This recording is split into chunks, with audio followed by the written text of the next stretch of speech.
C'est-à-dire qu'on base sur les cours de deuxième, troisième année de pharma et de médecine, mais ces cours peuvent être amenés à changer. Le professeur peut aborder des notions qui n'ont pas été traitées lors de cette pré-rentrée, ou au contraire, ne pas en traiter.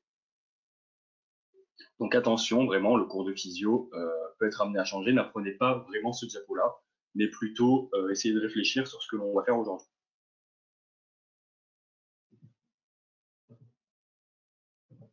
Si le diapo veut bien. Voilà. Donc voilà, là c'est ce que je vous ai dit clairement, mais écrit. Vous pouvez me contacter sur le forum, c'est Dylan, si vous avez des questions sur ce diapo-là, ou en général.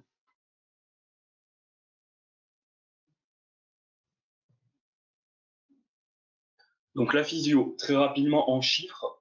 Cette année, en neurophysio, vous aurez 5 heures. En physio cardiovasculaire, vous n'aurez que 3 heures.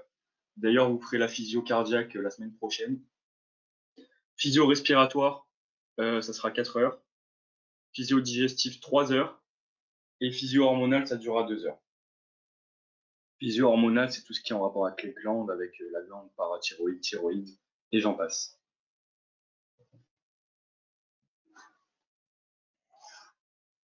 Ah oui, je vous ai pas dit, mais le diapo sera très rapide. On devrait finir d'ici une demi-heure, 1 heure, un grand max. Comme ça vous laissera du temps un peu pour souffler et vous pourrez manger avec beaucoup de temps. Alors, commençons par la base des bases, les plans anatomiques.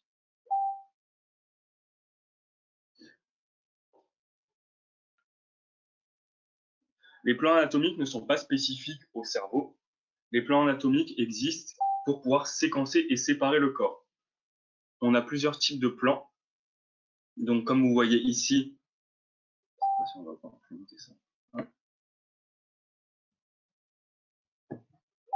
Donc, comme vous le voyez ici, on a un plan horizontal, transversal, qui va couper notre cerveau en deux.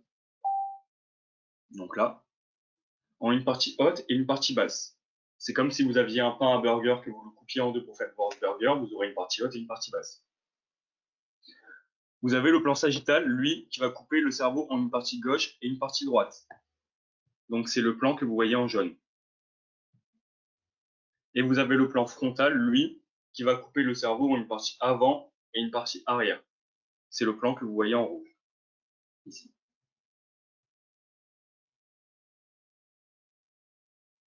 Est-ce que c'est bon pour vous pour l'instant? Est-ce que je vais pas trop vite? Est-ce que vous m'entendez bien? Oui, c'est bon? Oui, oui, oui, oui, oui, oui, oui. Ok, ok, ok. Parfait, ok. Super. C'est vraiment la base à comprendre, pouvoir s'orienter anatomiquement. Sagittal et médian, paramédian, c'est pareil. Ça, tu le verras plus spécifiquement en anatomie. Sagittal, médian et paramédian, mais où? En fait, tu peux donner plusieurs noms. C'est comme horizontal ou transversal, que tu mettes l'un ou l'autre, c'est pareil. Mais c'est des choses que tu revois en anat, ça. Je ne sais pas si vous avez eu anat encore, mais ok, super. Alors, qu'est-ce que le SNC? Déjà, de base, on va définir ce que c'est parce que je ne vous l'ai pas mis sur le diapo. Le SNC, c'est le système nerveux central. Donc, notre système nerveux central, lui, est composé de plusieurs structures. On a la moelle spinale, on a l'encéphale et les méninges. La moelle spinale, qu'est-ce que c'est? La moelle spinale, elle, va s'étendre de C1, donc c'est le nom qu'on donne à la première vertèbre cervicale, Atlas, à L2. L2 qui signifie lombaire 2. C'est un empilement de segments appelé myélomère. Aujourd'hui, je ne reviendrai pas sur ce terme, myélomère, car sinon ça serait un peu plus complexe. Mais les myélomères, vous les voyez beaucoup en anatomie, notamment vous les verrez en anatomie du cerveau. SNC, c'est le système nerveux central, Oussop. Et le SNP, c'est le système nerveux périphérique.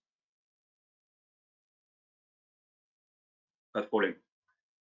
Donc ça, c'était pour la moelle spinale, je ne reviens pas sur le myélomère. Les méninges, eux, ont un rôle de protection du SNC. Autour de la moelle spinale, on a ce qu'on appelle le fourreau dural. En revanche, autour de l'encéphale, on a 3 couches, et ça, on va y revenir juste après. On a la durmère, l'arachnoïde et l'apimère. Je vous ai fait un schéma juste après pour vous expliquer, pour vous montrer où se trouvent ces 3 couches. On a également l'encéphale Pour vous aider à retenir et pour distinguer encéphale, méninge, moelle spinale, l'encéphale, c'est tout ce qui est dans la boîte crânienne. Vous prenez votre tête, tout ce qu'il y a dedans, c'est l'encéphale. Dans cet encéphale, on a trois sous-catégories. On a le tronc cérébral, le cervelet et le cerveau. Et ça, on va revenir plus en détail juste après. Mais on va commencer par la moelle spinale. Alors, là, je pense que c'est vos petits souvenirs de terminale qui reviennent. La moelle spinale, bon.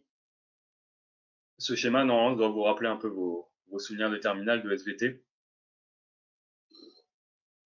La corne, on va parler de corne ventrale, racine dorsale, nerf sensitif, nerf moteur, etc., etc. Mais vous inquiétez pas, hein, c'est juste des termes. En 18, donc en bas à droite. Oula, le 18 est où? Je ne trouve plus le 18.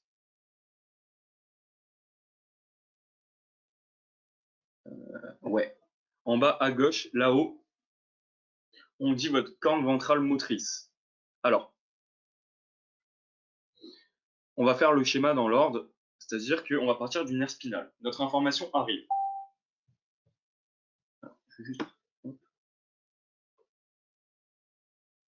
Je ne l'ai pas vu en terminale perso, idem, moi non plus, idem, pareil. Ah, ben, je vais reprendre tout simplement, hein, c'est pas un problème. Idem. Non, mais il n'y a pas de souci, si vous ne l'avez pas vu, on reprend doucement. Tout en bas du schéma, vous voyez, normalement, ah, c'est en spé que vous faites ça. Ah, d'accord, ben, excusez-moi, je pensais que c'était en général. Ben, excusez-moi. Donc, l'information arrive en bas. Donc là, en 1, vous avez votre information qui arrive. Si le diapo arrête un peu.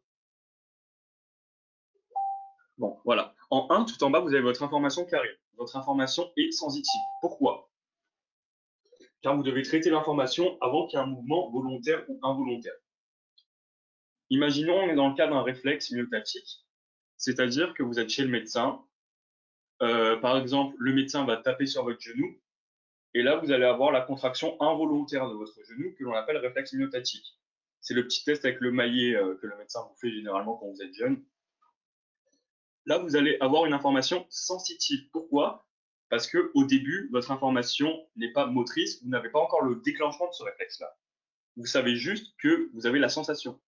Donc la sensation va arriver. La sensation va passer par 2, donc par votre ganglion, et elle va arriver au niveau de votre moelle. Mais votre information sensitive, elle, qui est centripète, va devoir être traitée pour avoir une information motrice. Donc elle va arriver au niveau de cette moelle, et là, vers 18, si on veut, hein, c'est donc en E, vous avez un motoneurone. Ce motoneurone, lui, va servir à quoi? Il va servir à transformer votre information sensitive en une information motrice. Une fois que vous avez le message de cette information motrice, on va devoir la renvoyer. Et le renvoi de cette information va passer par la racine dorsale de votre moelle. Donc en 3. Je ne sais pas si on voit. Non. Hop. Non. Pourquoi j'ai dit en 3? Moi, je suis... Waouh. Par la racine ventrale. Ouh là là, je suis fatigué. Va passer par la racine ventrale. Est-ce que ça va mieux? Est-ce que ça va ou... Oui, ok. Oui, oui, oui, oui, oui. Ok, ok. Je me suis trompé, hein, c'est pas dorsal, c'est ventral, hein, que l'information repart. Ok. N'hésitez pas à me dire si ça va pas, hein. Ok. Ben, quand on parlait du réflexe myotatique, bim, il est juste là. C'est exactement ce que je vous ai dit. Alors, en 6, vous avez votre nerf spinal. Votre information va arriver. Donc là, en 5, on vous dit fibre somatique sensitive. Centripète. Pourquoi centripète? Car on part de l'extérieur vers l'intérieur de la moelle. Donc, dans un premier temps, votre information est sensitive. Donc, on a une sensation.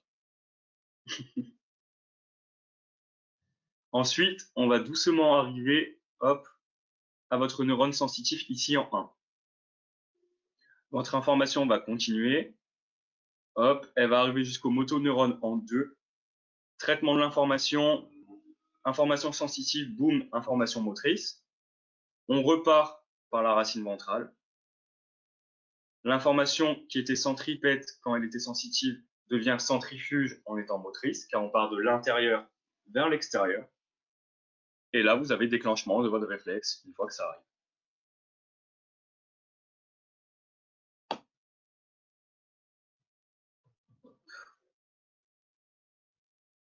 Donc ça, c'était pour la moelle spinale.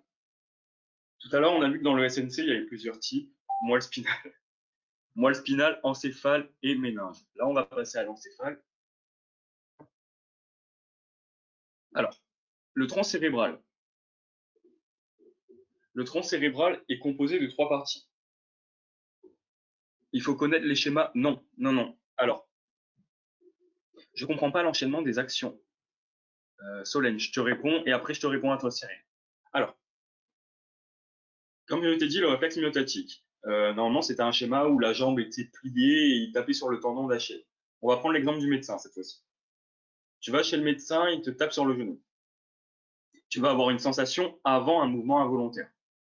C'est très rapide, hein, quand je te dis ça, c'est de la milliseconde. Hein. Donc ton information sensitive, elle, va arriver au niveau de ton nerf spinal. Donc c'est très rapide, boum, en 1 milliseconde, ton information qui est sensitive, donc qui arrive de ton pied vers ta moelle, ou de ton genou vers ta moelle, va être traitée au niveau de ton motoneurone de ta moelle, ici. Et ce, en 1 milliseconde. Ton information donc sensitive va être traitée et devenir une information motrice, encore une fois en 1 milliseconde. Et cette information motrice va te permettre de déclencher ce qu'on appelle le réflexe myotatique. Donc là, tout ça, le réflexe myotatique, c'est vraiment une question de millisecondes. Là, je prends le temps de t'expliquer comment ça se fait. Mais dans la réalité, c'est vraiment rapide. Ça fait boum, boum, et ça repart. C'est juste la transformation d'une information en une action motrice. Donc les nerfs spinaux, c'est ce qui permet de transmettre l'info. Les nerfs spinaux, c'est le recueil de départ, oui, si tu préfères le dire comme ça. Mais ce qui permet vraiment de transmettre l'info et de convertir cette information, c'est ton motoneurone ici, et ta moelle en général. Mais j'incite bien que ça, c'est pour la commande involontaire. C'est juste qu'on n'a pas le temps de remonter jusqu'au cerveau. Parce que si on fait la commande volontaire du mouvement, ça sera beaucoup plus compliqué et je vous la fais pas aujourd'hui. Enfin, beaucoup plus compliqué, pas tant que ça, mais c'est plus compliqué, c'est plus long. Mais si ça vous intéresse, vous pouvez me poser des questions sur le forum, je répondrai à tout. Ok. On passe. Il y avait une autre question, je crois. Il faut reconnaître les schémas? Non. Alors, tu as des schémas d'anatomie là sur le diapo que tu devras connaître. Typiquement celui que je suis en train de te mettre. Celui-là, tu devras le connaître pour l'anatomie. Mais là, en physio, je pense pas qu'il y ait de schéma déjà. Ah non, mais pour demain. Pour demain. Bon, allez, je vous spoil un peu. Apprenez ce schéma. Voilà, c'est tout ce que je peux vous dire. C'est juste un petit conseil que je peux vous donner. Alors, hop. Le tronc cérébral, lui, est divisé en 3 parties. On a le mésencéphale, le pont et la moelle allongée. Si vous regardez bien, en bas à droite, il y a des noms différents. On a toujours le mésencéphale. On a le pont de Varol. Alors, le vrai nom du pont qui est sur le schéma à gauche, c'est pont de Varol. Et la moelle allongée, qu'on dise moelle allongée ou bulbe rachidien, c'est exactement la même chose. Si vous regardez bien la disposition des éléments, donc ici en bleu, en bas à droite, vous voyez bien que c'est le mésencéphale, assez court et avancé. C'est juste qu'on a une vue on a une vue latérale sur le schéma en bas à droite et on a une vue de face sur le schéma en haut à droite, à gauche, pardon. Le pont de Varol, lui, vous voyez qu'il est un peu plus épais, un peu plus avancé. C'est exactement ce que vous voyez en B. Et la moelle allongée, un peu plus longue, un peu plus étroite, c'est bien ce que vous avez également en C. Donc moelle allongée, bulbe rachidien, je répète, c'est pareil.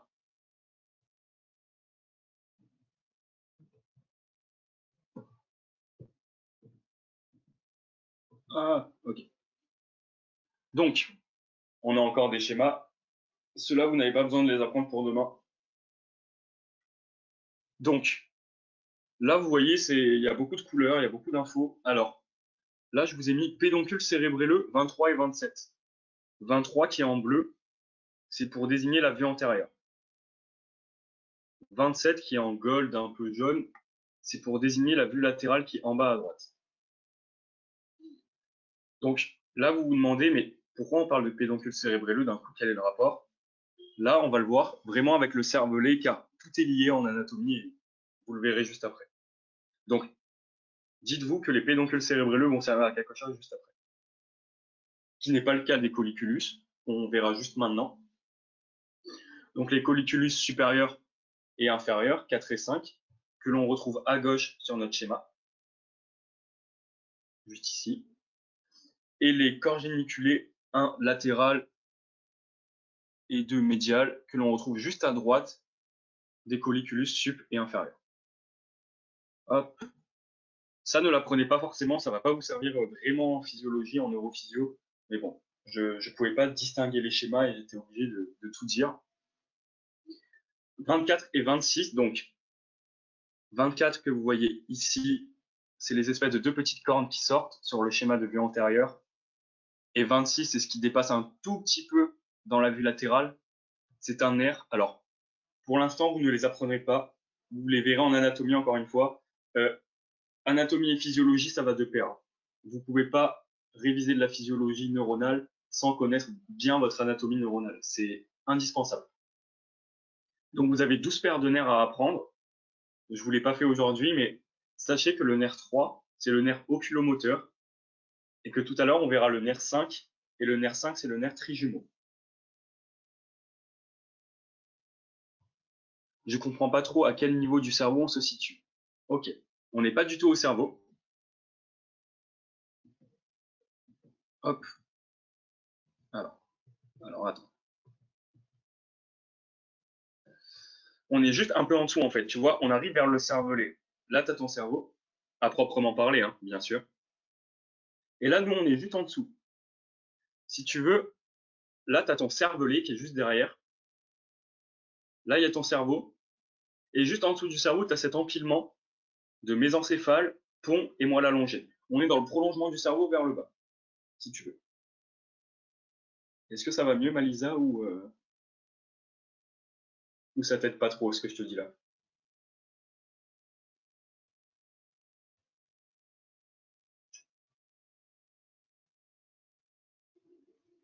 Et c'est une coupe comment? Si tu regardes bien, c'est une coupe latérale, celle-là. Ou sagittale, oui, si tu préfères. Merci, Michel. D'accord, merci, je vois. Tu vois mieux? Ok, attends. Ok, il nous reste en bas, je vous conseille de l'apprendre ça parce qu'il y a des pièges assez redondants, que ça soit en anatomie ou peut-être en physiologie, je connais pas encore. Au milieu du mésencéphale, on a un canal qui s'appelle l'aqueduc du mésencéphale. Et cet aqueduc, donc, que vous voyez, il est vraiment en rouge ici. Il va relier quoi? Il va relier les 3e et 4e ventricules.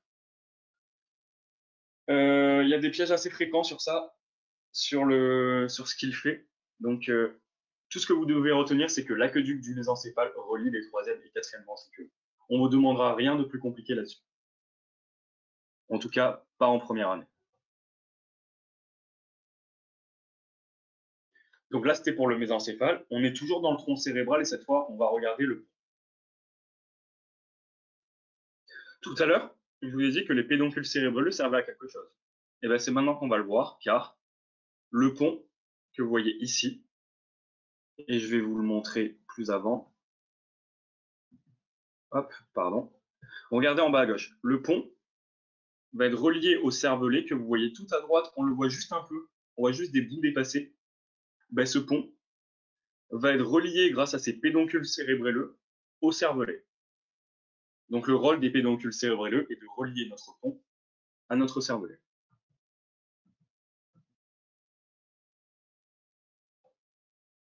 Six. Hop, faut que je retrouve 6. Donc 6 loge l'artère basilaire. C'est le sillon basilaire. Alors, l'artère basilaire, on le verra un peu plus tout à l'heure, elle a un rôle extrêmement important dans la vascularisation. Mais ça, on le revoit dans 5-10 minutes, je pense. Donc, l'artère balisaire, pour l'instant, ne vous en occupez pas, pardon. On va le revoir juste après. Et 5 et 22, donc, c'est les espèces de petits bouts qui sortent du pont. Ben ça, c'est un nerf également, c'est le nerf 5. Et tout à l'heure, je vous ai dit que le nerf 5 désigne le nerf trijumeau. Ouais, bien joué, Marie. C'est ça. Est-ce que vous avez déjà appris vos 12 paires de nerfs ou pas encore? Peut-être qu'il y en a qui ont pris de l'avance, non? Non, non, non, non. Ok, pas encore, non, non. Ok. Ben, vous avez le temps, hein. Oui, ok, il y a quelqu'un qui a déjà appris, bien. Ok. Ben, vous verrez que quand vous les apprendrez, ça peut tomber comment, tu sais, tout ça. Et ben, tu verras demain, du coup. Ben, KB, ouais, tu verras demain, tout simplement. Il ment. Ok. Bon, je crois qu'on avait fini le pont. On peut s'attaquer à la moelle allongée. La moelle allongée. Et comment vous avez eu les cours de physiologie? On va faire comment à la rentrée? En fait, là, le cours que tu vois, je l'ai basé entre l'anatomie que vous faites. Je l'ai basé entre mes cours de physiologie de deuxième année. Donc, ça date un peu, hein. Je l'ai basé sur des cours de physiologie de médecine également, de deuxième année de médecine. Parce que j'ai envie de te dire, ok, c'est peut-être pas exactement ce que vous allez avoir, mais de la physiologie, ça reste de la physiologie. Enfin, un neurone, ça reste un neurone, par exemple. Donc, ça sera peut-être pas exactement ce que vous aurez, mais dans les grandes lignes, ça sera ça.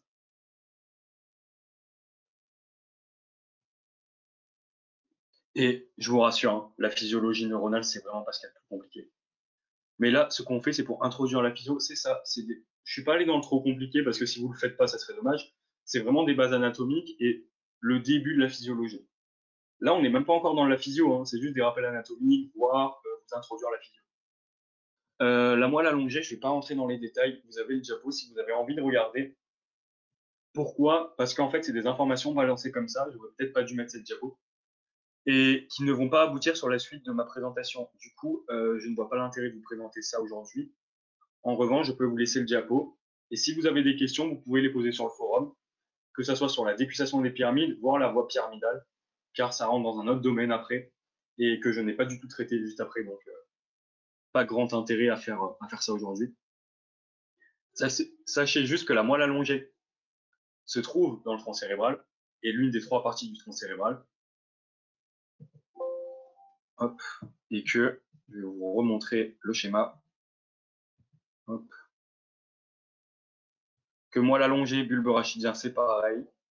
Et que la moelle allongée se situe en dessous du pont cérébral, juste ici. C'est tout ce qu'on va retenir pour l'instant. Alors, le cervelet.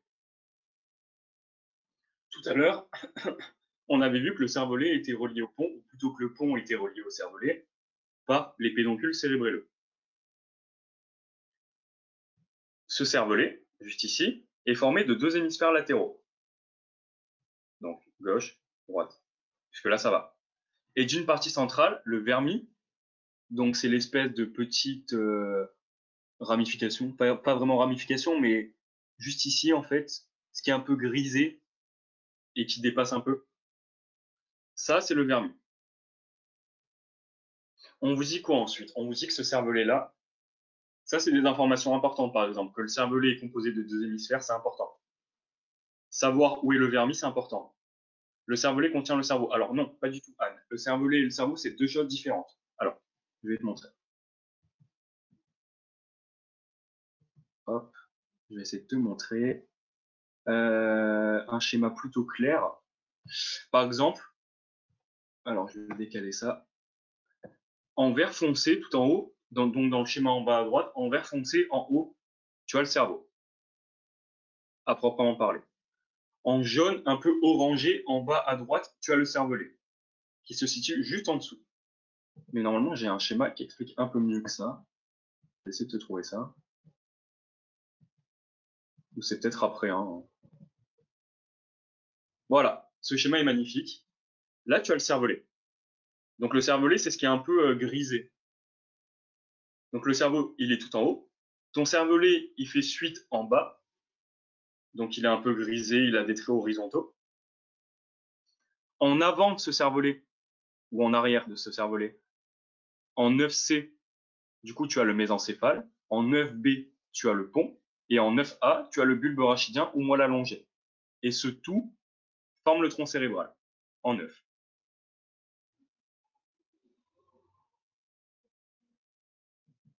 Je ne sais pas si c'est plus clair, Anne. Ok, ça va, attendez. Hop, je retourne en arrière. Tac, tac, tac. Ok. Donc, comme je disais, les deux hémisphères latéraux et le vermis, c'est important. Savoir qu'il est divisé en 3 lobes également. Antérieur, postérieur, pardon, et floculo-nodulaire. Alors, ne vous inquiétez pas pour ces termes-là. Vous les reverrez également en anatomie. Et franchement, déjà de savoir à ce niveau, bug encore? Non, non, me dites pas que je bug. S'il vous plaît, arrêtez. C'est bon. Non, mais c'est pas grave. Du coup, il y a une question. Non, spammez pas, il y avait une question. Du coup, le cervelet. Le vermis, c'est la coupe qui sépare les deux hémisphères ou juste la petite partie grise? Alors, le vermis, c'est juste la petite partie grise que tu vois entre les deux, en neuf. Malisa, il y avait une autre question. Du coup, le cervelet contient le cerveau? Non. La réponse est non. Et comme je vous l'ai dit, si vous voulez aller plus loin, je crois que j'ai pas pile à ce moment-là, on pourrait avoir sur le diapo, quand vous le mettez sur le forum, un indicateur à côté de ce qui est important à retenir, comme dans le cours précédent. Je ne l'ai pas fait, mais je peux le faire si tu veux. Je mettrai un code couleur, par exemple, je surlignerai en jaune ce qui est important. Mais j'essaierai de vous faire ça, Cyril. Ouais. Non, mais pas de problème. Donc, je vous disais, là, à ce niveau-là, c'est déjà... à ce niveau-là, c'est super bien de savoir ça. Si en plus vous appreniez les noyaux dentés, fastigiales, emboliformes et globuleux, c'est encore mieux. Mais franchement, là, tout de suite, c'est pas très important et ça tombera pas au QCM de demain, je peux vous l'annoncer. Donc, voilà. Alors, le cerveau. Le cerveau, c'est pas compliqué. Je suis pas allé trop loin dans les détails. Apprenez que le cerveau est formé de deux parties, déjà. On a le diencéphale, qui est impair et médial, et on a le télencéphale, qui lui compose les deux hémisphères, donc les hémisphères droite et gauche. Ensuite, ça normalement, ça doit être acquis, mais après si ça ne l'est pas, ben, c'est pas un problème. Vous savez que votre cerveau est composé de plusieurs lobes. Donc on a le lobe frontal au niveau du front. On a le lobe temporal. Donc pour savoir que le temporal est si bas, dites-vous que le temporal est proche des tempes, ou vos tempes du visage. Hein. On a le lobe occipital, donc qui est situé à l'arrière de votre tête et qui contient l'occiput, donc c'est votre espèce de petite boule à l'arrière du crâne. Et le lobe pariétal, lui, qui est situé en haut et en arrière du lobe frontal.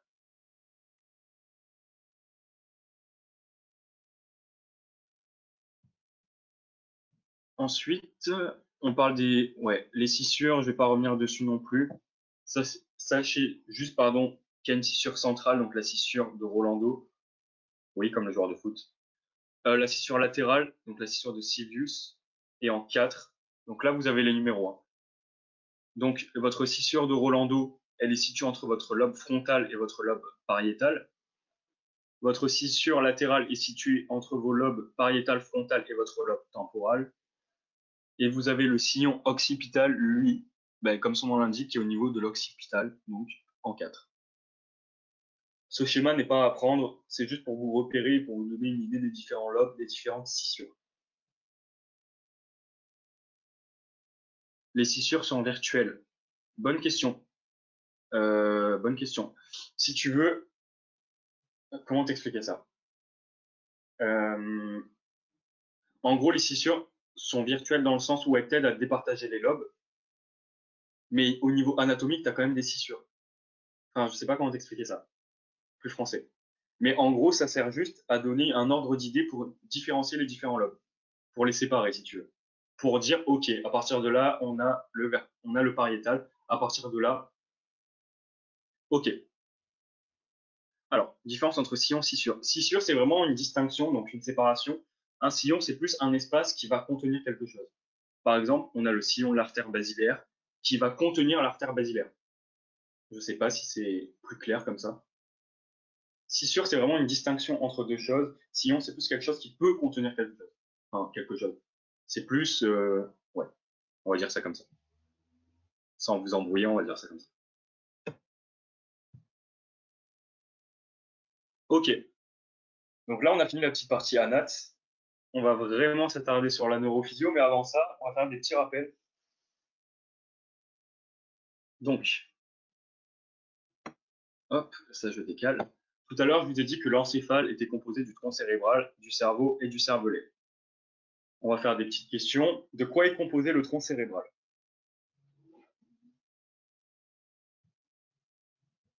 Je vous laisse me mettre dans le chat, hein, c'est une petite question.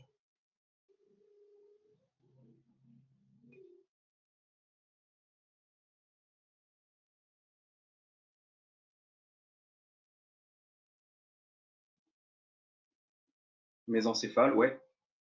Bulbe rachidien, pont, ouais, c'est ça. Ça. Alors, ouais, ok. Deuxième question, ben, qu'est-ce qui relie le cervelet au pont? Enfin, plutôt, qu'est-ce qui relie le pont au cervelet? Et après, on continuera. Ouais, c'est exactement ça.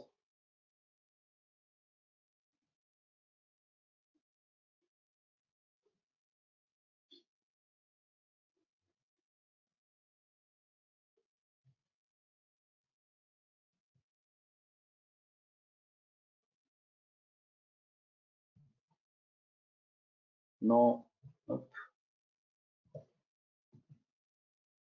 hop, tac. Ok. Et donc, ouais, c'est ça, Paul. Alors, tout à l'heure, je vous ai dit que les méninges, on y reviendrait un peu plus tard. Ben, on va y revenir maintenant, du coup, pour vous donner pédoncule cérébral. C'est exactement ça, ouais, c'est ça. Alors, c'est en anglais, mais pas de panique, hein, c'est pas très très dur. Brain, c'est le cerveau. Là, vous voyez en rouge, généralement, c'est les artères. Donc, de dedans, en dehors, vous avez l'apimère, donc pia mater. Arachnoid mater, c'est l'arachnoïde.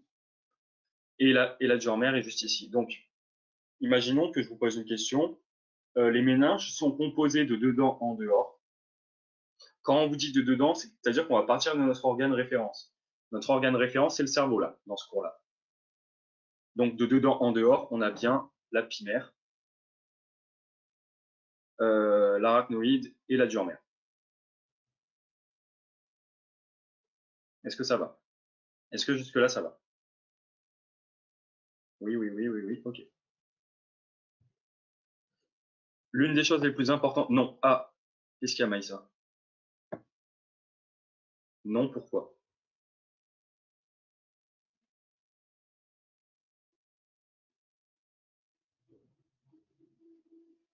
Tu peux réexpliquer, s'il te plaît, bien sûr.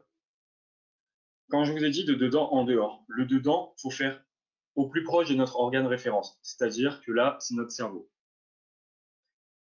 Donc, de dedans, c'est-à-dire du plus proche du cerveau au plus loin, on a respectivement l'apimère en premier, puis on a l'arachnoïde ici en blanc, et la dure mère ici un peu en marron.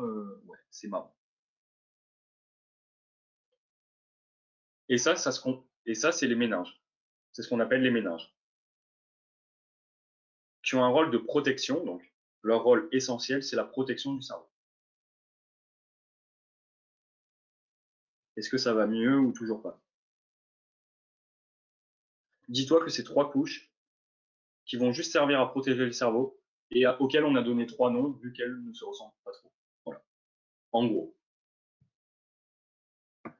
L'une des choses les plus importantes de ce cours, c'est le liquide céphalorachidien, donc LCR.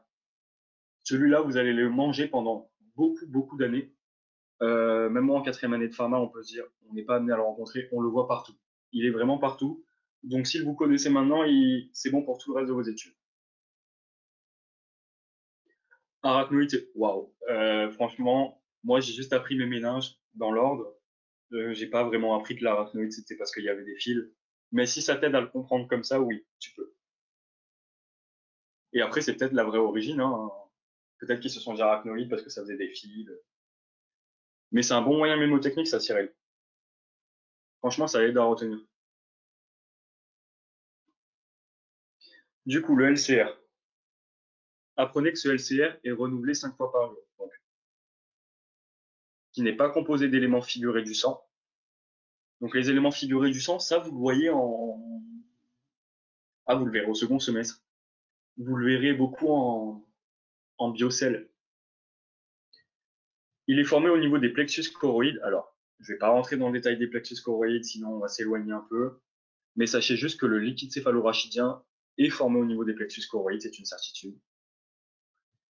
Il a un rôle de nutrition, donc il va apporter des éléments pour la nutrition. Et il a également un rôle de protection. Vous savez que les liquides sont incompressibles. C'est-à-dire que dans un espace clos, si on appuie, le liquide va repousser tôt ou tard. On ne peut pas compresser au maximum un liquide, dans un espace enfermé en tout cas. D'où le rôle de protection. Et on vous dit également qu'il est résorbé, donc réabsorbé si vous voulez, il est redigéré, c'est dur à dire, au niveau des villosités arachnoïdiennes. Est-ce que pour le liquide céphalorachidien, ça va ou pas? Ou est-ce que vous avez des questions? Ok. Alors ton LCR, tu vas le retrouver. Ah. Mais il se trouve où? Bonne question. Très très bonne question ça. Eh ben je ne l'ai pas du tout dit et c'est une excellente question. Alors attendez. C'est vrai que j'y ai pas pensé, alors que c'est évident. Enfin, j'étais censé le dire. Ouais. Ok. Ton liquide céphalorachidien, est-ce que tu vois là, tu as ton aqueduc du mésencéphale par exemple, qui relie les troisième et quatrième ventricules. Eh ben tu peux le retrouver ici, ton liquide céphalorachidien. Tout au long. Bug. Ah non, je bug pas. Hein. Non, non, non, non. Non, non, je bug pas là, c'est sûr.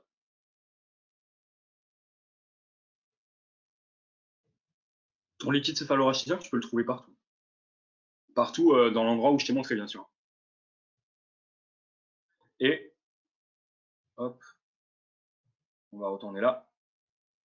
On te dit qu'il est résorbé au niveau des villosités arachnoïdiennes, donc au niveau de l'arachnoïde. Donc si tu veux, le liquide céphalorachidien s'étend de là où je t'ai montré. Mais si vous voulez, vraiment, je pourrais vous faire un schéma, vous mettre un schéma de deuxième année sur le liquide céphalorachidien pour vraiment vous montrer son lieu d'action, de où à où il s'étend précisément. Ça sera beaucoup mieux. Parce que là, étant donné que j'ai pas fait de schéma, pour vous montrer exactement, ouais, voilà. En plus du diapo, je chercherai le schéma pour vous montrer exactement son lieu d'action et de où à où il s'étend. Ça sera mieux que vous l'expliquer approximativement. Tout à l'heure, je vous ai parlé de vascularisation et on avait parlé de l'artère basilaire, la fameuse, qui se situe dans le sillon basilaire. Alors, la vascularisation, c'est vachement important dans tous les cours. Il y a toujours une partie vascularisation. On vous dit que la vascularisation, donc du coup, de votre système nerveux, est due à vos artères carotides internes, droite et gauche. Les artères carotides, quand vous aurez vos polyps d'anatomie, vous verrez qu'elles sont, comment dire ça, elles sont vraiment présentes dans beaucoup de chapitres. Et ce qui fait la différence, c'est également cette artère basilaire. Donc la somme des trois, c'est pas juste l'une qui va servir à la vascularisation, c'est vraiment la somme des trois. Donc l'artère carotide interne, droite, gauche, plus l'artère basilaire. Et ça forme le trépied artérial cérébral. Imaginons, je vous pose une question. Je vous dis l'artère carotide interne gauche est uniquement responsable de la vascularisation. Est-ce que vous mettez faux? Ok. Non, ok. Faux. C'est doublement faux car elle est également responsable de la vascularisation d'autres organes. Elle n'est pas obligée de s'arrêter au cerveau. Et de deux, il manque les deux autres. Il manque l'artère carotide gauche et il manque le sillon basilaire, enfin l'artère basilaire. Je ne sais pas si on vous a prévenu, mais ok, c'est plus de la passesse, c'est un autre nom, mais l'idée n'est pas loin. C'est-à-dire que quand vous voyez des termes comme uniquement, seulement, là, vous devez vraiment vous méfier, car c'est rare qu'on fasse une seule et unique action. Enfin, si le corps humain était aussi simple, ça se saurait, je pense. Ensuite, on a la barrière hémato-encéphalique, donc ça également super important. C'est une barrière anatomique qui va permettre d'isoler chimiquement le cerveau du reste de la circulation. pour vous donner un ordre d'idée, par exemple, on va essayer de donner un médicament. Donc, il faut savoir que cette barrière-là va empêcher certains médicaments de passer, car il y a des médicaments qui ont une masse molaire trop importante. Du coup, eux ne pourront pas passer au travers des jonctions serrées. Un exemple concret même, seuls les médicaments inférieurs à 300 masses molaires peuvent passer la barrière hémato-encéphalique. Tout ce qui est au-dessus de cette masse molaire-là ne passera pas et sera filtré. Donc cette barrière hémato-encéphalique a un rôle de filtre et isole chimiquement le cerveau du reste de la circulation. Par exemple, on a plusieurs éléments qui permettent cette filtration. On a les jonctions serrées. Et on a plusieurs types de transports. Donc les transports, vous les voyez beaucoup en UE3 et en UE3 bis. Les transports, on a la diffusion, qui est un phénomène passif dû à des courants. On a le transport actif qui nécessite des pompes. Donc ça, je ne sais pas si vous l'avez vu, les pompes Na+, K+, ATPase, enfin, il y a vraiment un système de pompes. Et les transports facilités, eux, qui nécessitent des récepteurs.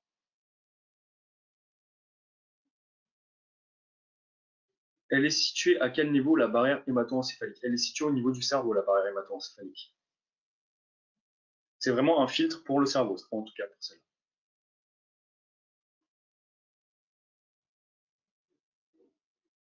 Comme son nom l'indique, c'est une barrière, donc hémato, donc pour le sang, si ça peut vous aider à mieux intégrer. Hémato, donc comme les hématies, donc au niveau du sang, et encéphalique, encéphale, donc situé au niveau de l'encéphale. Et assez proche de la circulation. Pourquoi assez proche de la circulation? Pour pouvoir isoler le cerveau de la circulation, justement.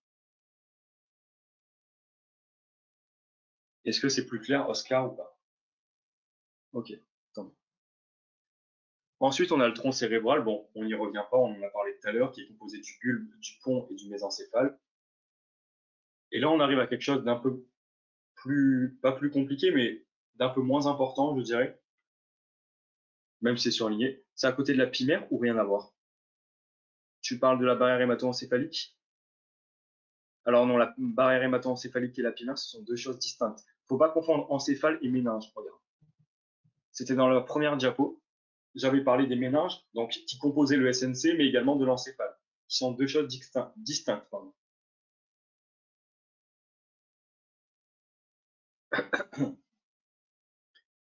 Du coup, le diencéphale. Donc le thalamus, on vous dit que c'est le filtre sensoriel qui redirige les informations. Et l'hypothalamus, c'est le cerveau du milieu intérieur.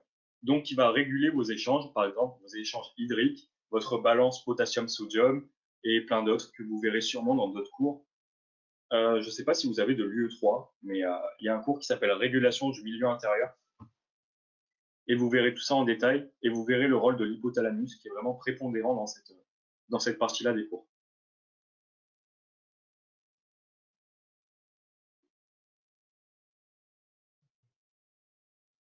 Ok.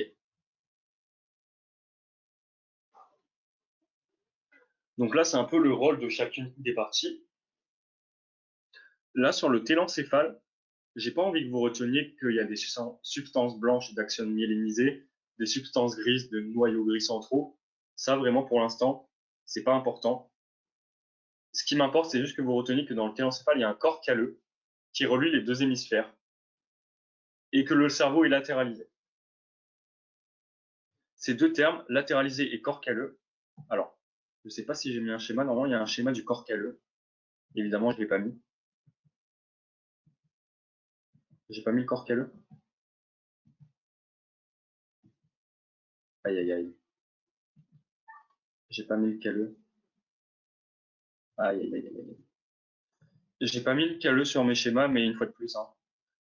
Si vous voulez, je peux vous remettre le schéma avec le corps calleux et vous expliquer sur un post sur le forum. Je pourrais le rajouter, oui, si vous voulez. Je pensais l'avoir mis, mais je le remettrai également. Donc, je dois penser à quoi? Je dois penser au corps calleux, je dois penser au liquide céphalorachidien et à certains schémas. Bon, je tâcherai de m'en souvenir.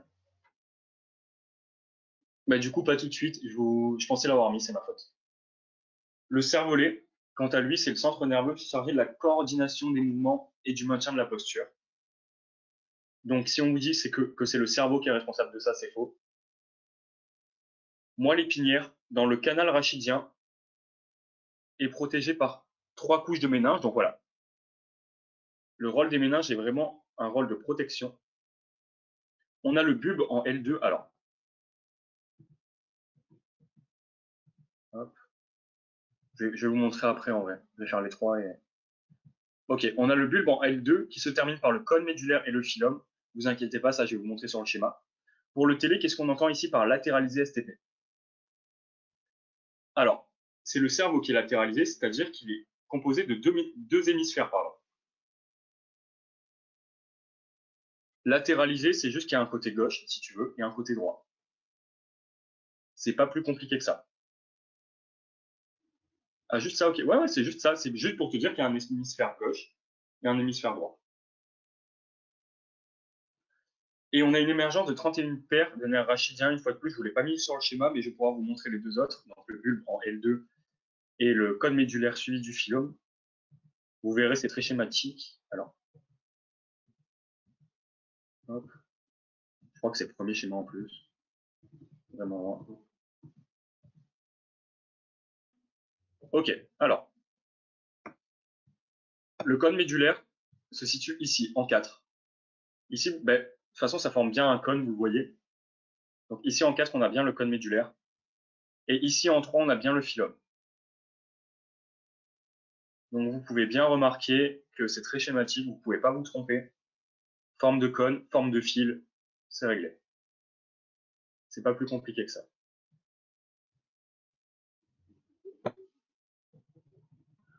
Donc je retourne. Ensuite, hop.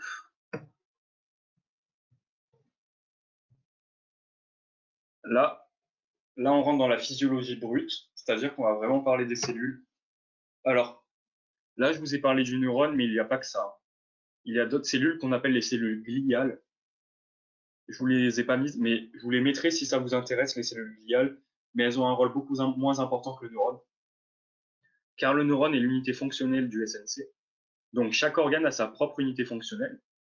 Par exemple, pour le rein, ça sera le néphron. Ben là, pour le neurone, ben là, pour le système nerveux, pardon, c'est le neurone. Donc, c'est l'unité fonctionnelle du SNC. Il représente 10% des cellules du SN. Les autres pourcentages sont représentés par nos cellules gliales. Ce sont des cellules excitables. Donc ça, on verra grâce au potentiel d'action pourquoi ce sont des cellules excitables, qui possèdent une certaine plasticité. Donc la plasticité, ça, qu'est-ce que ça veut dire? Ça veut juste dire l'adaptation d'une cellule à son environnement. Vous savez que les cellules, en fonction du lieu où elles se trouvent, peuvent prendre un nom différent et peuvent avoir des caractéristiques qui diffèrent. Je prends l'exemple des macrophages qui peuvent différer d'un organe à un autre. Donc la plasticité, c'est vraiment l'adaptation à son milieu. Une grande longévité, donc la longévité, pardon, fait référence ben, à la survie de la cellule, et qui sont très sensibles à l'hypoglycémie. Donc l'hypoglycémie, c'est une baisse du taux de glucose dans le sang. Et l'hypoxie, qu'est-ce que c'est? C'est juste un manque d'oxygène. Donc quand vous êtes en hypoxie, c'est par exemple quand vous faites une apnée, vous êtes en hypoxie. Pourquoi? Car vous concentrez votre dioxyde de carbone et vous respirez beaucoup moins. Pardon. Hypoglycémie, manque de sucre, hypoxie, manque d'oxygène. C'est pour ça que l'une des conséquences quand vous faites une apnée est d'abord neuronale, car vous êtes amené, pardon, j'ai du mal à parler, car vous êtes amené à tomber dans les pommes plus facilement quand vous retenez votre respiration, car vos neurones sont très sensibles à l'hypoxie. Ça, c'est un schéma pour vous expliquer un peu mieux en détail le neurone. Donc, votre neurone, vous avez les terminaisons axoniques. À l'intérieur, donc là, vous avez l'axone, composé de gaines de myéline. Les gaines de myéline sont très, très importantes, vous le verrez, pour la conduction de l'information. Donc, on va dire que vos axones sont myélinisés. À l'intérieur de ces axones, vous voyez des cellules de Schwann. Donc, importante également, que vous retrouvez beaucoup dans le système nerveux périphérique. Alors, il y a une question.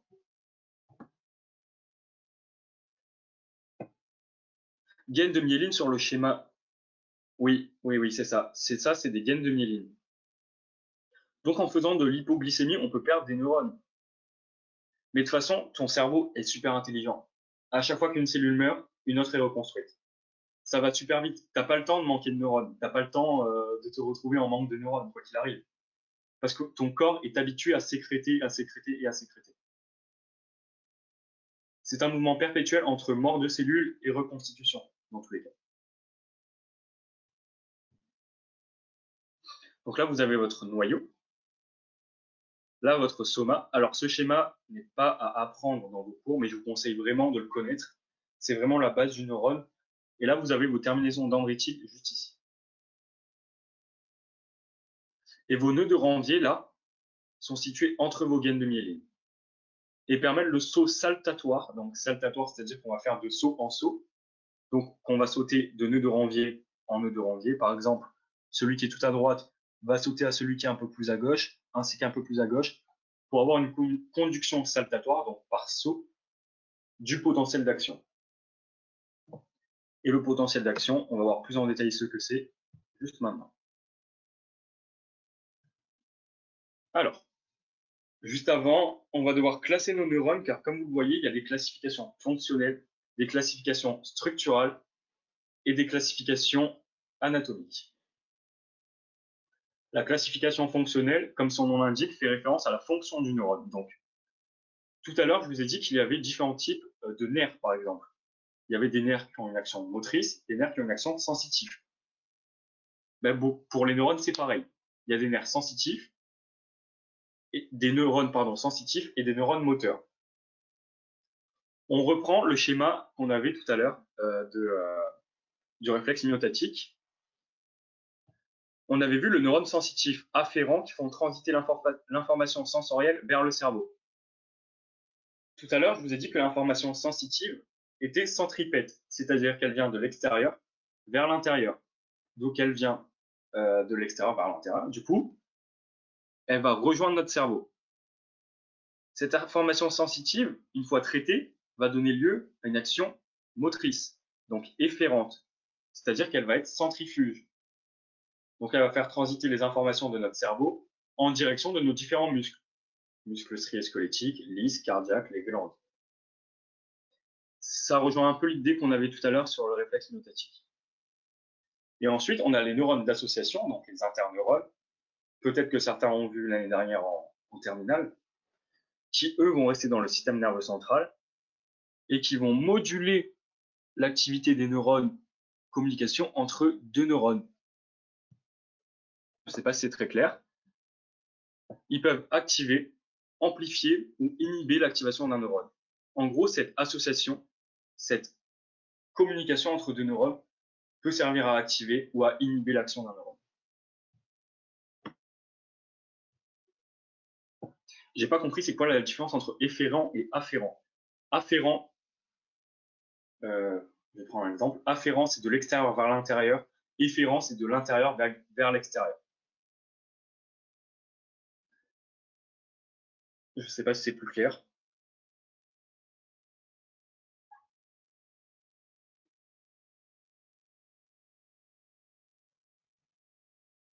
Ok, tant mieux.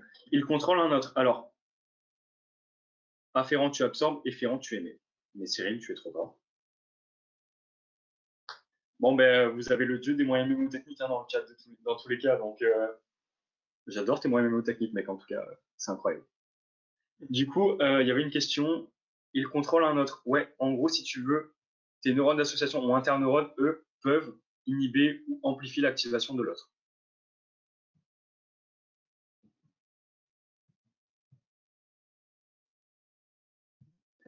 Ensuite, non, non, non. Ok. Ensuite, on a la classification structurale, donc en fonction de à quoi ressemble notre neurone. Donc là, vous voyez, il est unipolaire à gauche. Pourquoi unipolaire? Car vous n'avez pas de ganglion en plein milieu. Non, c'est direct. Le chemin est direct. Donc là, tout à gauche, c'est direct. Ensuite, vous avez bipolaire. Pourquoi? Parce qu'on va l'avoir en deux étapes. Tout d'abord en haut, puis en bas. Là, on va parler de neurones bipolaires.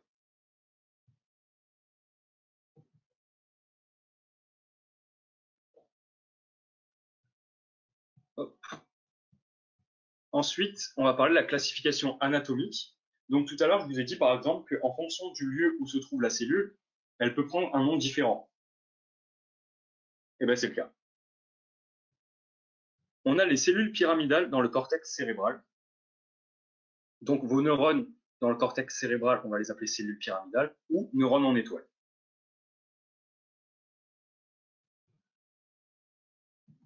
Pas trop compris la classification structurale, d'accord. Ce schéma est assez mal fait pour le neurone multipolaire, c'est pour ça que je vous en ai pas parlé. La classification structurale repose sur la structure de ton neurone. C'est-à-dire que tu vas pouvoir les différencier en fonction de leur nature et de leur structure. Un neurone unipolaire, généralement, il a une unique ramification à la fin. Un neurone bipolaire, lui, a une ramification diverse, double. Et un neurone multipolaire, lui, normalement, il a une ramification triple, quadruple, voire plus.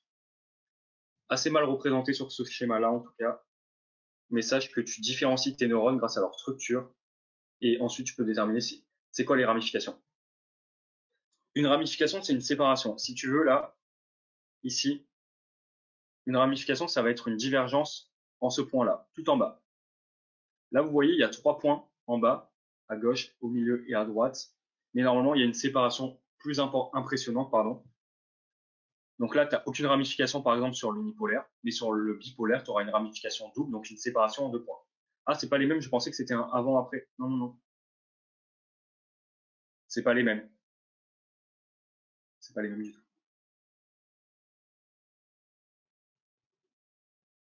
Est-ce que c'est plus clair pour la classification structurale ou pas? Oui, ok, super. Là, je reviens sur la classification anatomique, du coup.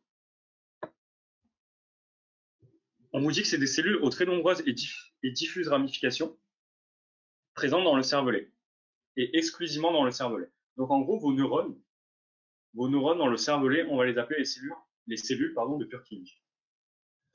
Ça, on vous en parle pour le cerveau, mais ça marche pour tous les organes. En fonction du lieu où se trouve une cellule, elle peut prendre un nom différent, dû à sa structure, mais également dû à sa localisation. Et là, elles prennent un nom différent vraiment par rapport à leur localisation. C'est pour ça qu'on fait une classification anatomique.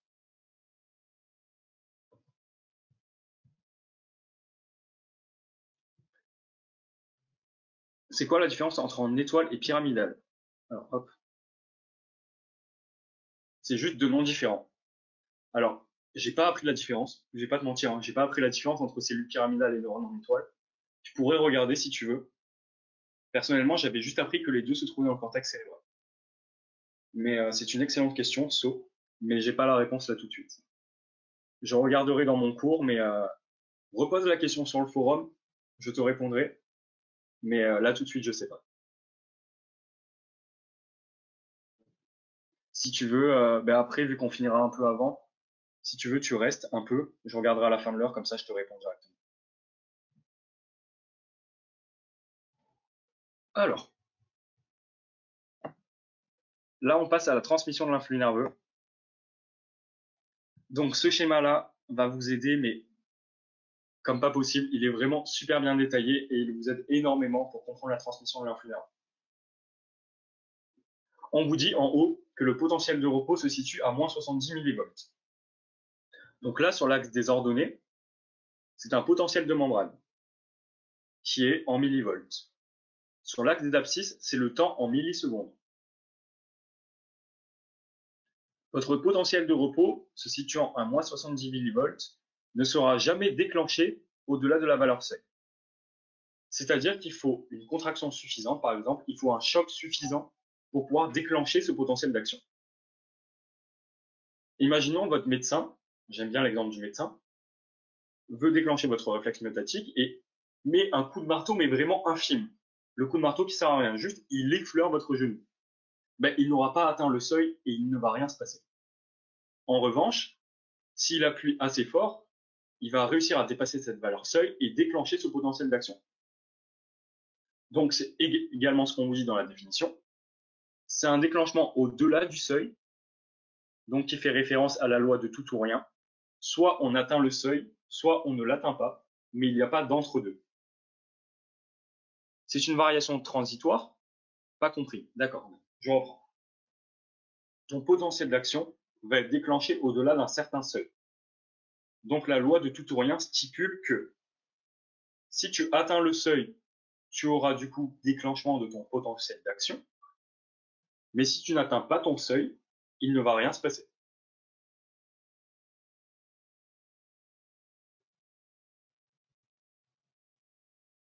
Donc c'est soit tu atteins 35 millivolts, soit tu restes à moins 70 parce qu'il ne s'est rien passé.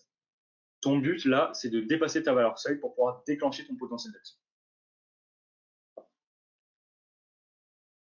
Donc formation au niveau du cône d'émergence, propagation axionique unidirectionnelle, donc unidirectionnelle dans une seule direction, et non décrémentielle. Donc c'est décrémentielle, c'est-à-dire qu'elle ne va pas fluctuer. C'est non décrémentiel, c'est une fois que tu l'as atteinte, elle sera comme ça, donc en courbe, en cloche comme ça, et comme ça.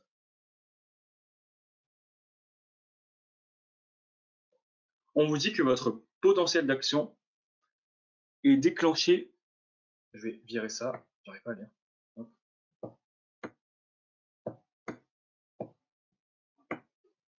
Ok. Donc votre potentiel d'action sur votre schéma est déclenché dès le dépassement du seuil, donc ici en bleu. Vous allez avoir ouverture des canaux sodium, voltage dépendant, et vous allez avoir une entrée de charge plus qui va permettre une dépolarisation. Votre dépolarisation, c'est ce qui va faire monter votre courbe jusqu'à 35 millivolts tout en haut. En haut, vous allez atteindre votre max. Une fois que vous avez atteint votre max et que vous avez ouvert vos canaux sodium, que vous avez eu votre dépolarisation, on va avoir une repolarisation de votre cellule. Et pour faire cette repolarisation, on va devoir ouvrir les canaux potassium voltage dépendant. Mais ce qui est logique, c'est qu'on sait que les canaux sodium voltage dépendant sont responsables de la dépolarisation. Si on ne les ferme pas, ça va être compliqué de repolariser parce qu'on va continuer à dépolariser. Donc, on va les fermer. On va ouvrir les potassium voltage dépendants, donc K+, c'est potassium, Na+, c'est sodium. Et en ouvrant ces canaux potassium voltage dépendants, on va repolariser notre cellule.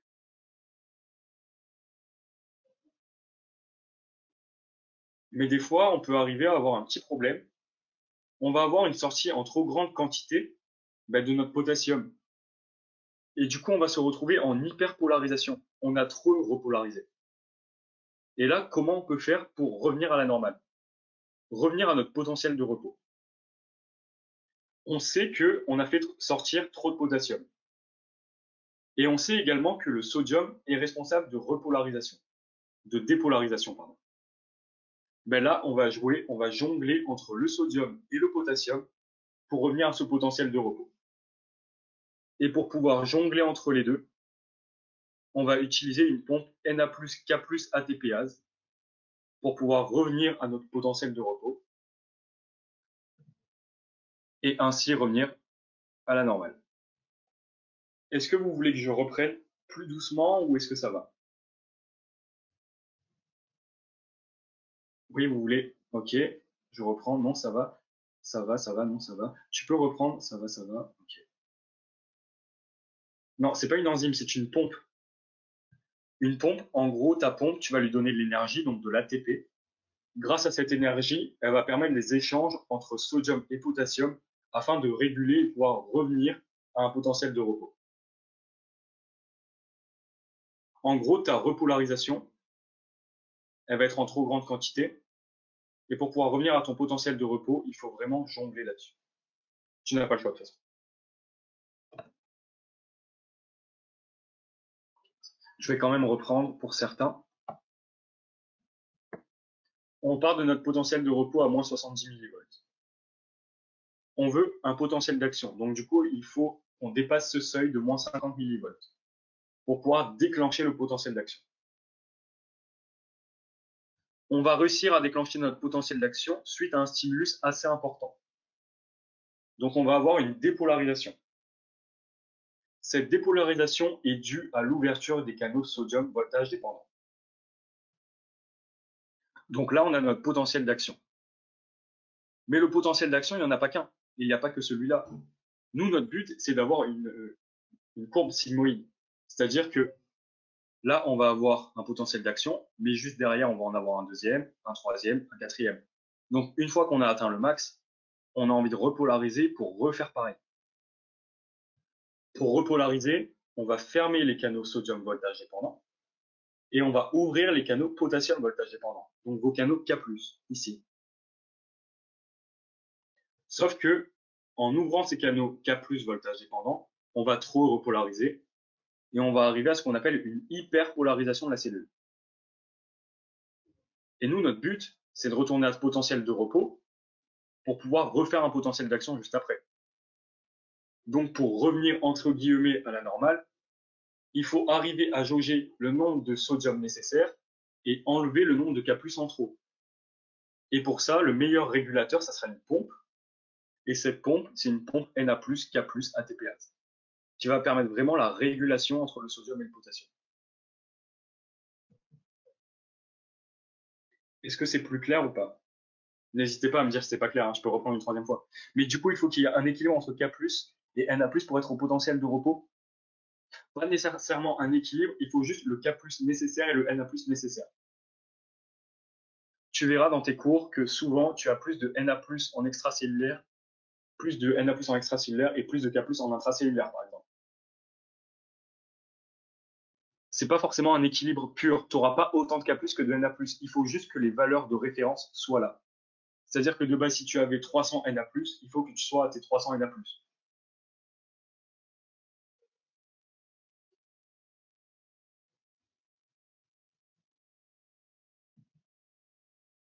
Ok, du coup, la propagation du potentiel d'action.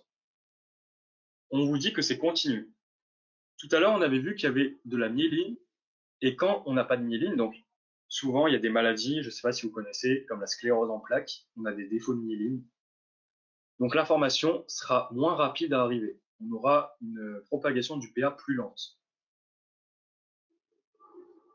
On vous dit également que plus la fibre est grosse, plus la transmission sera rapide. Je prends un exemple, c'est comme si j'ouvre un robinet, si je l'ouvre doucement, ça va s'écouler lentement. Si j'ouvre les vapes à fond, ben, ça va s'écouler beaucoup plus rapidement. Pourquoi? On a plus d'espace, ça coule plus vite. C'est exactement pareil avec les fibres.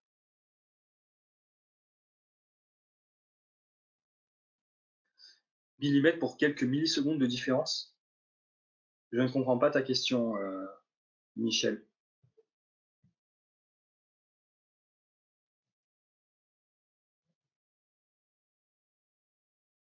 Je ne comprends pas trop ta question.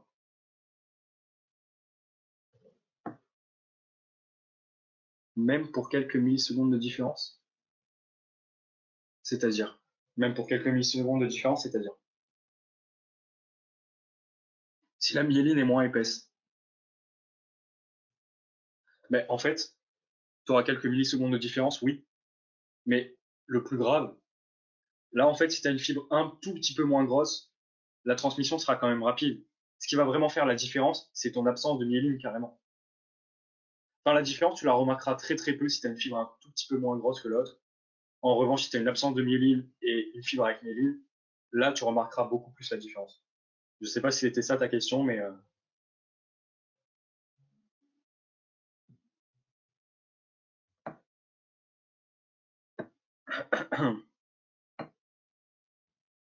voilà. Tout à l'heure, je vous avais dit qu'on avait une conduction saltatoire de l'information,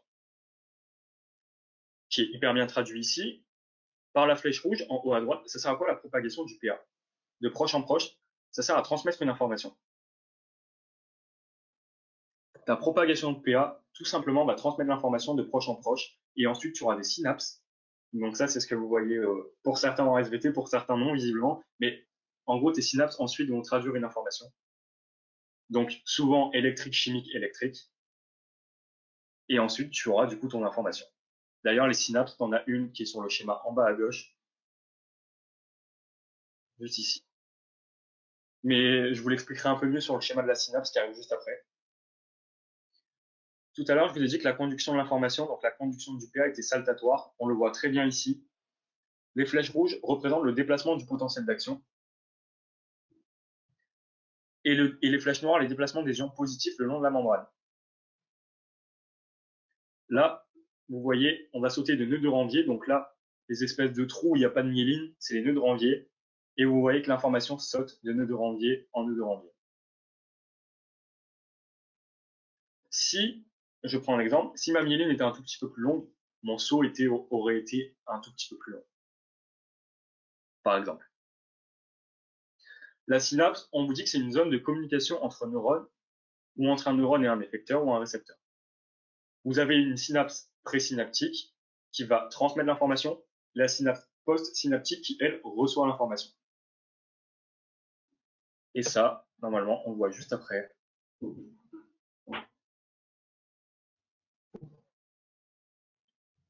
Alors, pourquoi sur le schéma, il y a une zone d'inversion de polarité? Tu veux dire ici? Oui. Ok. J'ai pas réfléchi à cette question, encore une fois. Je préfère pas te dire de bêtises. La zone d'inversion de polarité, je l'ai pas revue. Mais je peux regarder également à la fin de l'heure sur mon cours. Et j'ai vraiment pas. Il n'y a pas une fente synaptique entre les deux? Non. Visiblement non. Mais je peux regarder. Là, en fait, un nœud de Ranvier, ici. Tout ça, c'est des nœuds de Ranvier. Tous les creux, c'est des nœuds de Ranvier. Mais j'ai pas vraiment regardé. Moi, pour répondre, j'aurais tendance à te dire que c'est comme tout à l'heure, c'était pour équilibrer. C'est-à-dire que tu as une inversion de polarité pour rééquilibrer. C'est-à-dire que c'est du moins par rapport au K+, et NA+, mais j'ai pas envie de te dire de bêtises. Du coup, je regarderai ça tout à l'heure. Mais oui, il y a une notion d'équilibre, c'est sûr. Mais comment? Je préfère regarder tout à l'heure. Du coup, l'inversion du PA, c'est ce qui fait qu'il y a une information qui est transmise à un moment précis. C'est-à-dire, Anouk.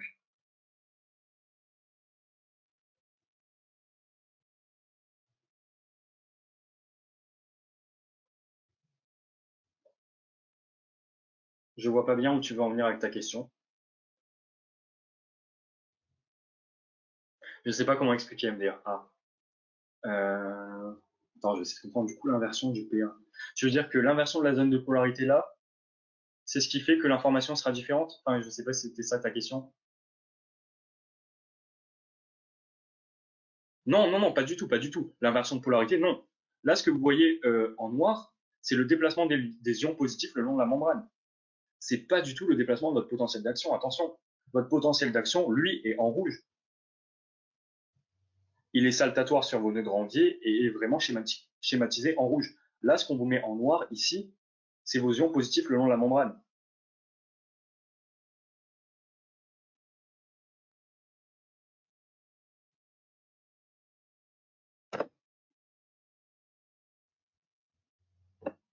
Enfin, je ne sais pas si c'est plus clair, mais okay.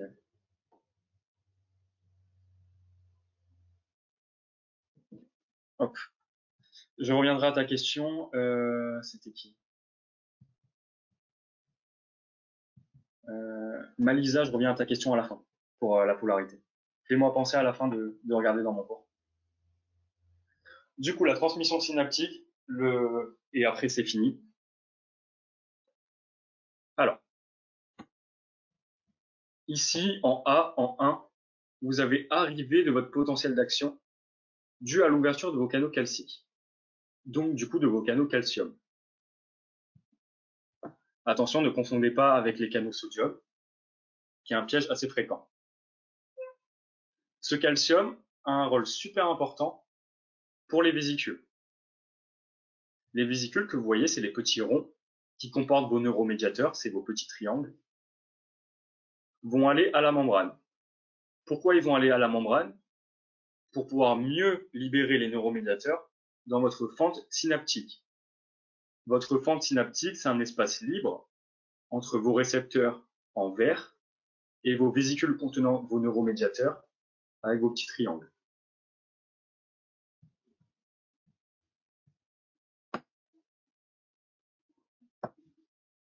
Vous savez qu'un neuromédiateur est spécifique d'un récepteur donné. C'est pour ça qu'il y a une complémentarité de forme et un système clé-serreur juste ici. Là, votre triangle va entrer parfaitement dans votre récepteur pouvant accueillir ce neuromédiateur. Si on avait eu un autre neuromédiateur, il n'aurait pas pu entrer au récepteur, il n'y aurait pas eu d'information, et il aurait été soit détruit, soit recapturé. Donc c'est ce qu'on vous dit à l'étape 4. On a une reconnaissance et une fixation des neurotransmetteurs sur les récepteurs spécifiques, et ce terme spécifique est super important, post-synaptique. Car là, vos récepteurs, juste ici, sont situés sur la membrane post-synaptique. Là, vous avez votre membrane présynaptique, et en B, vous avez votre membrane post-synaptique. Ensuite, vous avez création du signal électrique post-synaptique. Alors, en A, vous avez un signal électrique. En C, vous avez un signal chimique. Pourquoi chimique? Car ce n'est pas un potentiel d'action, mais c'est des neurotransmetteurs. Et là, en B, vous retournez sur un signal électrique. Donc si on veut résumer, ça fait électrique, chimique en C et électrique par la suite. Mais là, vous vous dites, waouh, mais il y a beaucoup de neurotransmetteurs qui sont libérés, ils ne vont pas tous être réceptionnés. Ceux qui ne sont pas réceptionnés vont être recapturés, dégradés, détruits, ou alors vont juste diffuser librement.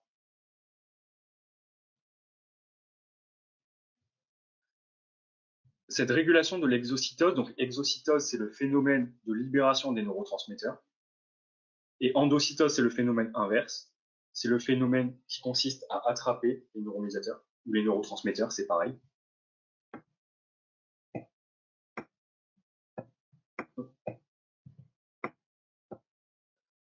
On vous dit que cette régulation de l'exocytose et auto- ou hétérorécepteur agit sur l'entrée de calcium ou sur la phosphorylation des protéines. Pardon.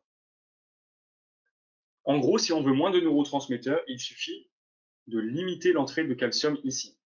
Si on a moins de calcium, on aura moins de vésicules à la membrane. Si on a moins de vésicules à la membrane, on a moins de libération de neurotransmetteurs. Si on a moins de libération de neurotransmetteurs, on a moins de neurotransmetteurs réceptionnés. Et du coup, on aura une information moins importante.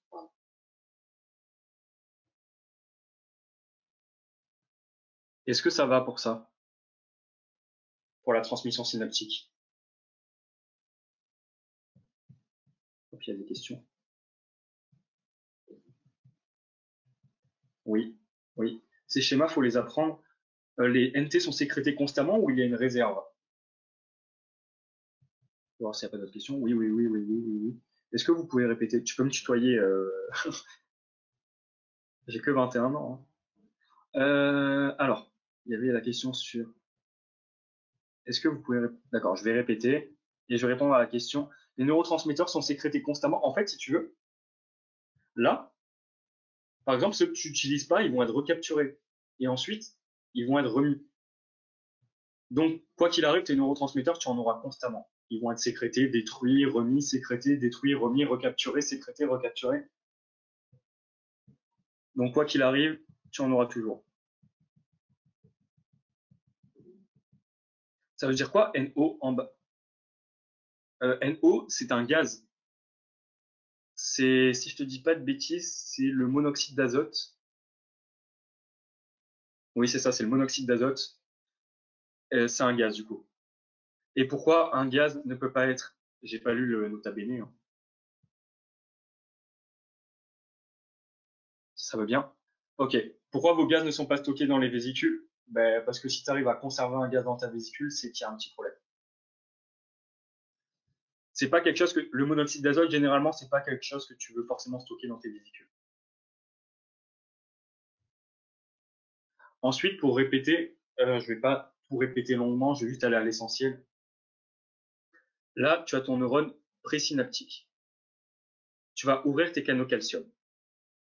Tes canaux calcium vont permettre, du coup, que tes vésicules contenant tes neurotransmetteurs puissent être libérées.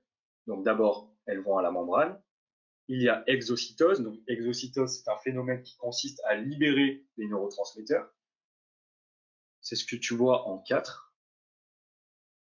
Ensuite, du coup, tes neurotransmetteurs libérés vont reconnaître les récepteurs, ou plutôt les récepteurs vont reconnaître tes neurotransmetteurs.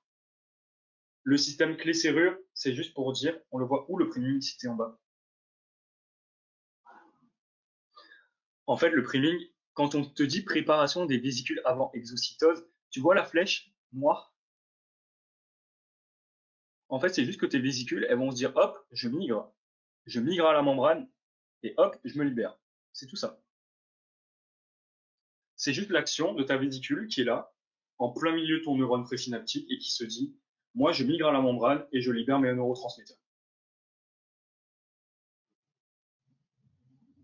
C'est le phénomène juste avant l'exocytose. Et ensuite, l'exocytose, boum, tu libères tes neurotransmetteurs. Parce que tu vas pas libérer tes neurotransmetteurs en plein dans le neurone présynaptique. Il faut bien que tes vésicules aillent migrer. Sinon, ça va être compliqué après. Est-ce que c'est assez clair ou pas? Ou vous avez encore des questions? Finalement, je vous ai dit que ça serait rapide, mais pas du tout. J'ai pris un peu trop mon temps. Je suis désolé.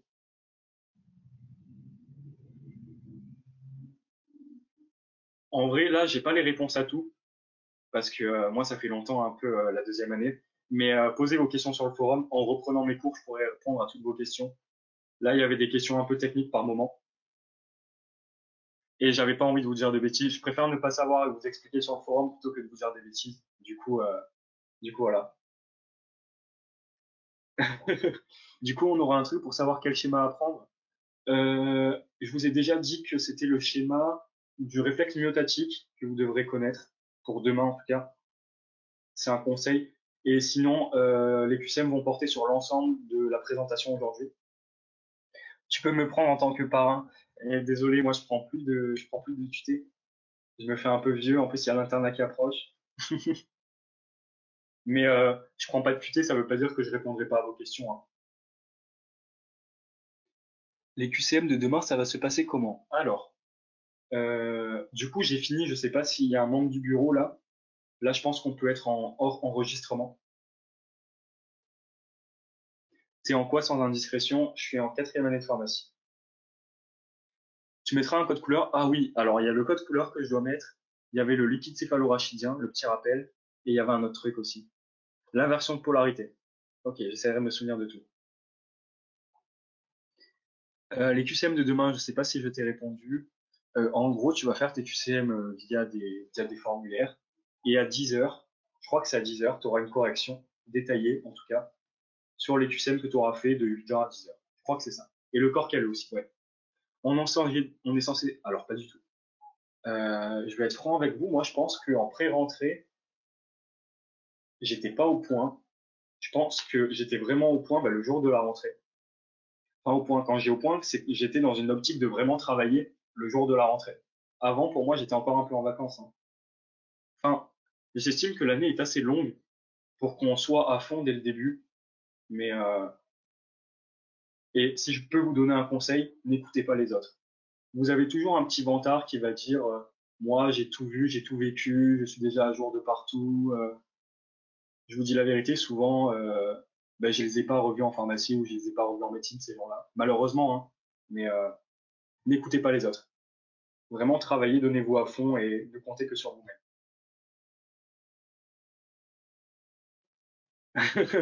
Je connais déjà tous les nerfs. Non, c'était un troll, c'était un troll.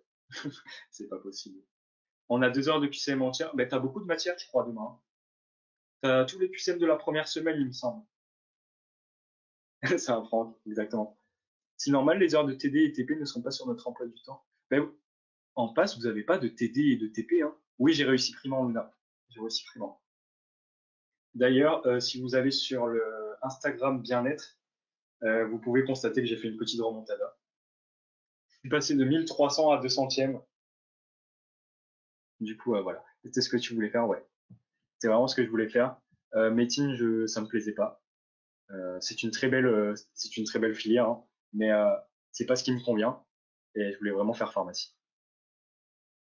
Et la semaine pro, ça sera sur les 2 semaines ou seulement celle de la semaine pro? Je pense que ça sera uniquement sur la deuxième semaine. Après, demandez au TAM, hein, parce que moi maintenant je suis uniquement tuteur, du coup je suis pas au courant de tout, mais je pense que ça sera uniquement sur la deuxième semaine. Petite remontada.